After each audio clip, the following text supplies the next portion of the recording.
कभी कभी जिंदगी हमें ऐसी मोड़ पर लाकर खड़ा कर देती है जहां एक अजनबी की मदद किसी की पूरी दुनिया बदल देती है और एक पल की इंसानियत दो दिलों को उम्र भर के लिए जोड़ देती है।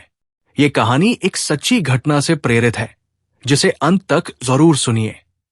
वीडियो को लाइक करें, चैनल को सब्सक्राइब करें और कमेंट में बताइए अगर आप इस कहानी का हिस्सा होते तो क्या करते। सर्दियों की एक कम कंपाती सुबह थी। शिमला की पहाड़ियों पर बर्फ की पतली चादर बिछी थी और धुंध ने पूरे शहर को अपनी बाहों में ले रखा था। पूरा शहर जैसे नींद में डूबा था।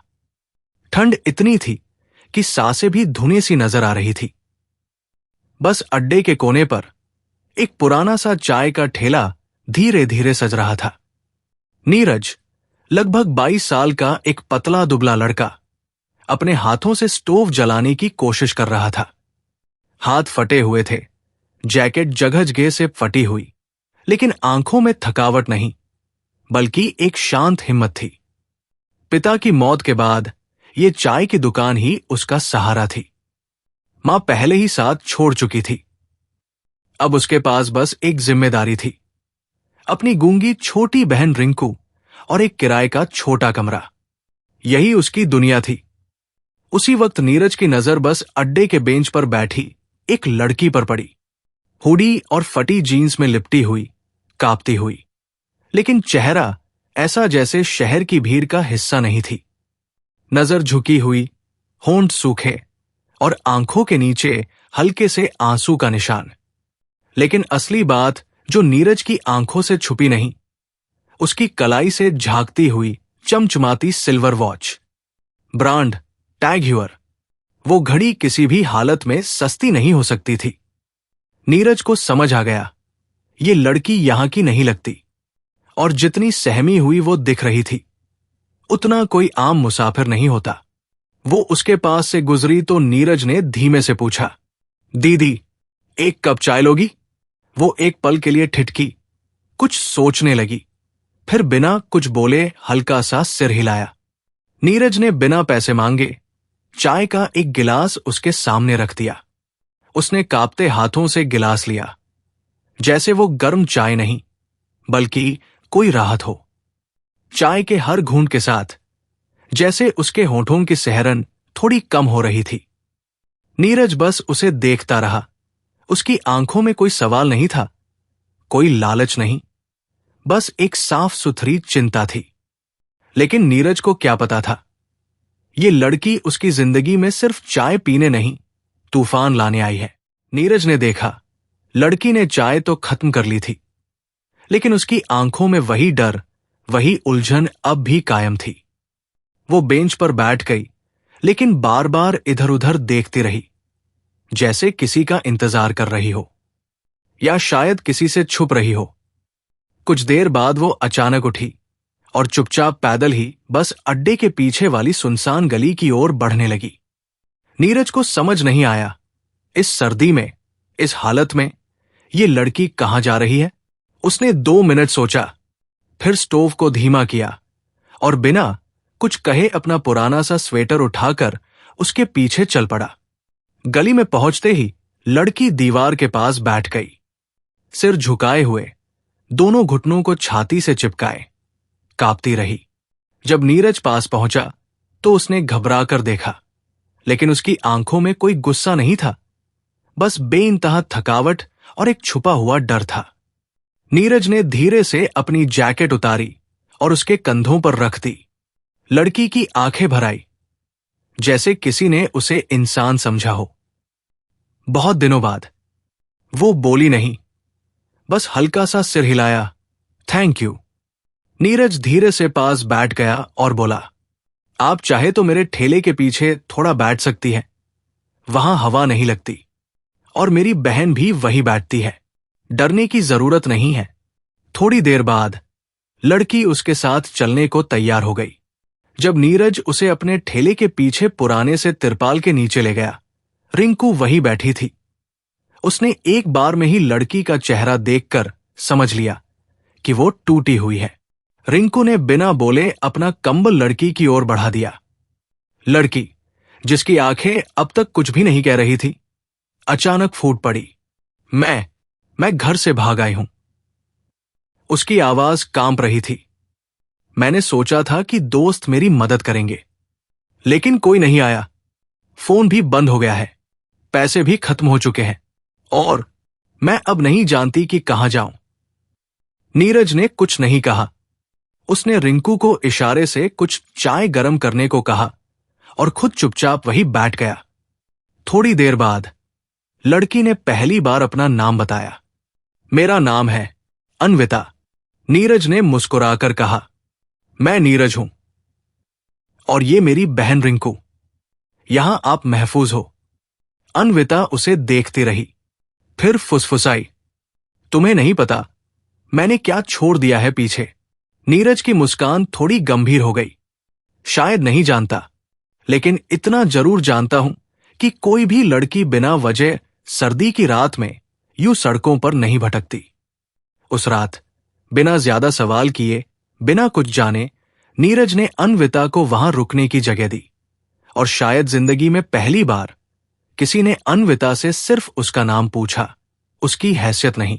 अगली सुबह की धूप धीरे धीरे छतों से बर्फ पिघला रही थी, लेकिन नीरज के दिल में एक सवाल लगातार ठहरा हुआ था। इतनी महंगी घड़ी पर टूटी हालत, इतनी मासूम लड़की पर इतना भारी डर। जब वो चाय में तुलसी डाल रहा था, पीछे से एक धीमी आवाज आई, नीरज। अन्विता दरवाजे के पास खड़ी थी। साफ कपड़े, आंखों में नींद की कमी, लेकिन चेहरा आज कुछ कहने को तैयार लग रहा था। नीरज ने पूछा, तुम ठीक हो? अन्विता ने हल्की सी हंसी में जवाब दिया, ठीक? पता नहीं, लेकिन अब बोलने की हिम्मत है। वे दोनों पुराने लकड़ी के बेंच पर बैठ गए। रिंकू दूर बैठी थी, कुछ समझती हुई, कुछ अनसुनी करती हुई। और फिर अन्विता ने बोलना शुरू किया, एक एक सच, एक एक घाव खोलते हुए। मैं दिल्ली से हूं। मेरे पापा एक बड़े रियल एस्टेट कारोबारी हैं, संजय नाथ। घर में सब कुछ है, बंगला, गाड़ियां, नौकर, पार्टी, शोहरत। बस सुकून नहीं था। पापा ने मेरी जिंदगी भी एक प्रोजेक्ट की तरह प्लान कर रखी थी। पढ़ाई लंदन में, शादी किसी पॉलिटिशियन के बेटे से, और फिर उनके बिजनेस का हिस्सा बनना। लेकिन मैं बस अपनी जिंदगी खुद जीना चाहती थी। नीरज चुपचाप सुनता रहा। कुछ महीनों पहले मैंने पापा से कहा, मैं फैशन डिजाइनिंग करना चाहती हूं, अपने दम पर। उन्होंने सीधा कहा, या तो उनका रास्ता चुनो या घर छोड़ दो। और नीरज, उसकी आंखें भर आई।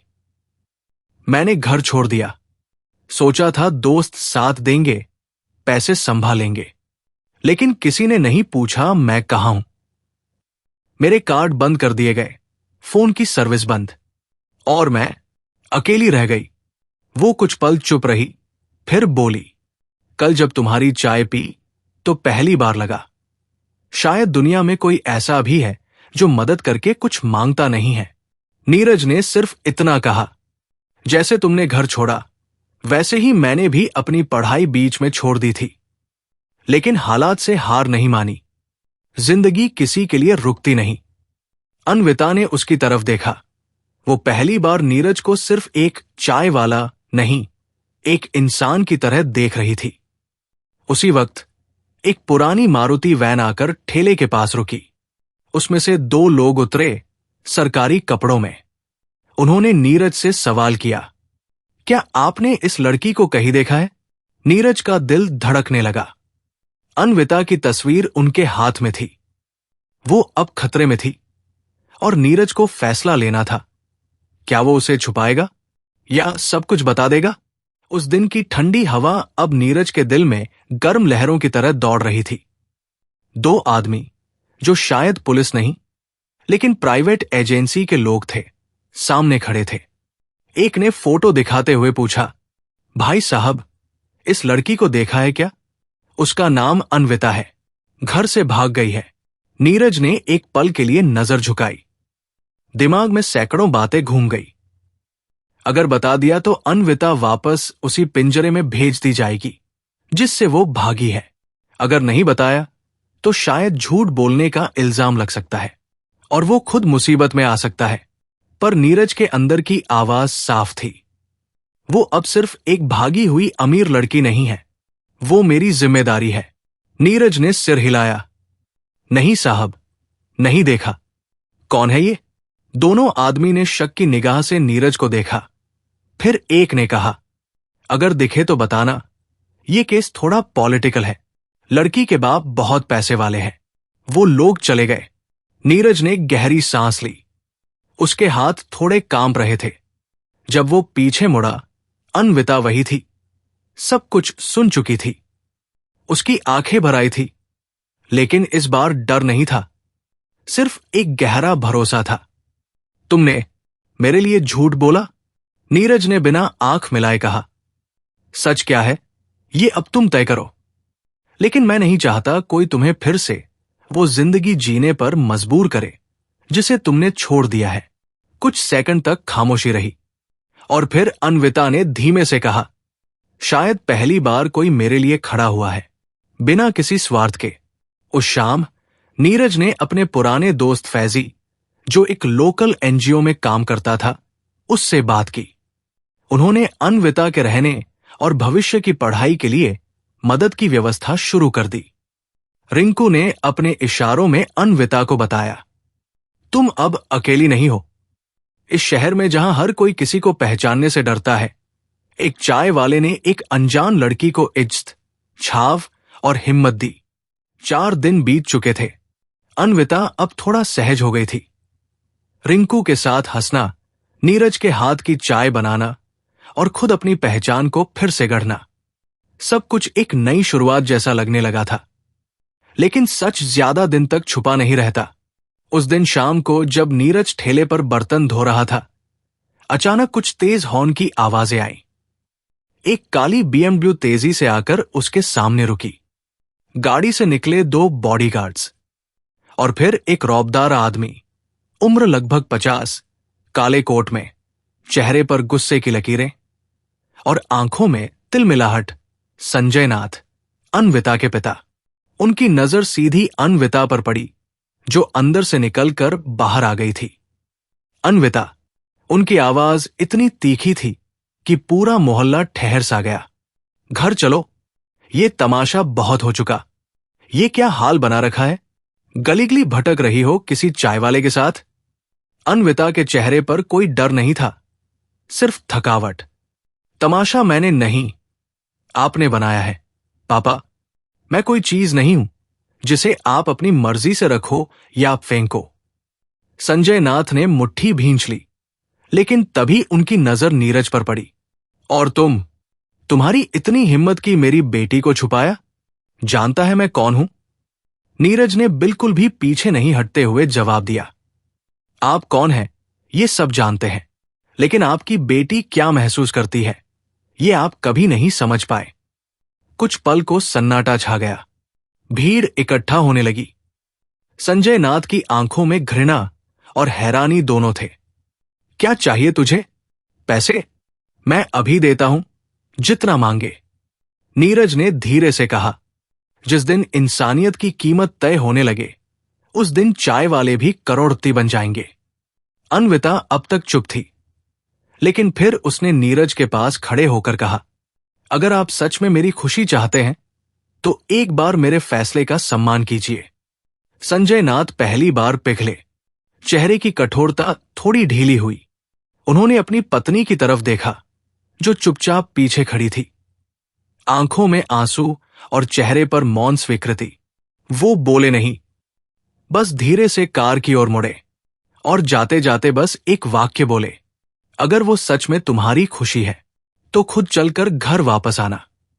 दरवाजा खुला रहेगा, लेकिन शर्तें नहीं होंगी। उस शाम नीरज छत पर बैठा था। आसमान में तारे थे और दिल में उलझन। अन्विता चुपचाप आई, पास बैठ गई। तुमने आज भी मेरे लिए खड़ा होना चुना। नीरज ने सिर्फ मुस्कुराकर कहा, कभी कभी किसी का साथ देना उसे जीतने से ज्यादा जरूरी होता है। उनकी आंखें मिली और पहली बार किसी ने कुछ कहा नहीं, लेकिन सब कुछ समझा गया। सर्दी की वो सुबह बाकी दिनों से अलग थी। अन्विता ने पुराने कपड़ों की पोटली उठाई, रिंकू को गले लगाया और नीरज की ओर देखा। उस नजर में आभार से कहीं ज्यादा कुछ था, शायद प्रेम। नीरज कुछ बोलने ही वाला था कि अन्विता ने उसकी बात काट दी। मुझे जाना होगा नीरज, लेकिन अब डर कर नहीं, समझकर। और एक शर्त है, तुम मुझे भूल नहीं सकते। नीरज ने हल्के से मुस्कुराकर सिर हिलाया। तुम कहीं जाओ, मुझे याद रहोगी, लेकिन अब अगर लौटो तो किसी और की छाव में नहीं, अपनी पहचान के साथ। 2 महीने बीत गए।